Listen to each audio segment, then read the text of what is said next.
Hi, I'm Hans Lysklint. It's October 2011. I'd like to say something about the Ludvig von Mises Institute. I am very much a fan of the Ludvig von Mises Institute. I'm a supporter, I'm a member. I donated money, I've donated time, a lot of energy into the Ludvig von Mises Institute, and I will continue to do so. So all is well with that. It's a great concept and they're doing a great job. But there is a but, and I think it's so important that I say this just to try to sort of be a counterforce to what's going on inside the movement that is the Ludvig von Mises Institute, and that is the sort of the tension and the cross field of anarcho capitalism and classical liberalism. And I am a classical liberal. I'm not an anarcho-capitalist.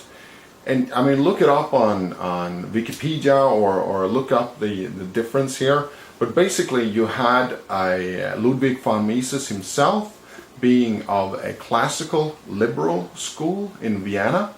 And then you had people like Murray Rothbard, who came later on, and he has, you know, sort of a school underneath himself that picked up on a lot of the things that Ludvig von Mises originated, and some would say developed it, some would say, you know, transcended it slightly.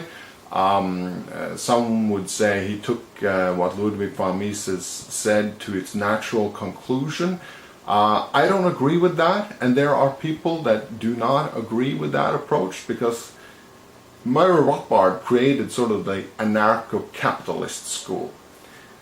And Ludvig von Mises himself was never an anarcho-capitalist, and he would not agree to being an anarcho-capitalist.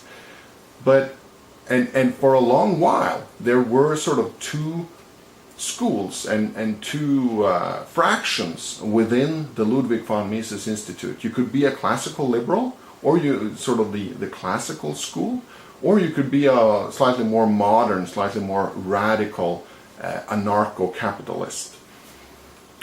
And these were distinct forces, and sort of it was fine to, you could be the either or, and you know, both sides respected each other and both sides saw sort of the standpoint of each other.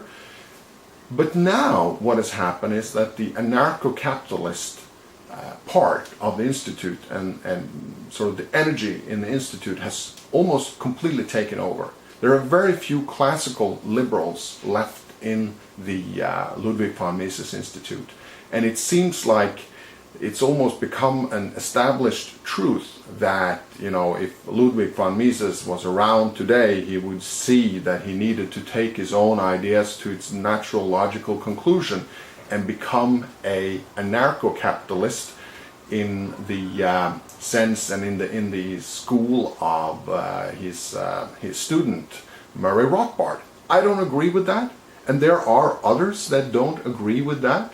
So I think it's just so important for people coming into the Institute and looking around and trying to understand what's going on and what this is all about, to say very explicitly that you do not need to be a anarcho-capitalist to like these ideas, to subscribe to these ideas, to be a friend of the Ludvig von Mises Institute or the entire concept there. There are very few people who say what I say now. Most people have sort of fallen into the track of anarcho-capitalism, but I am still a champion of classical liberalism, and I believe eventually that will come back as a more stronger, more defined force. It has to, because it is I'm confident that is the correct way to look at it. The anarcho-capitalist approach has a number of problems that is not being addressed properly within sort of that movement. So let it be said that the Ludvig von Mises Institute is a great place, a great work, but you do not have to be an anarcho-capitalist to sort of understand the concept. You can be a classical liberal and hold your head up high and stand for that like I do.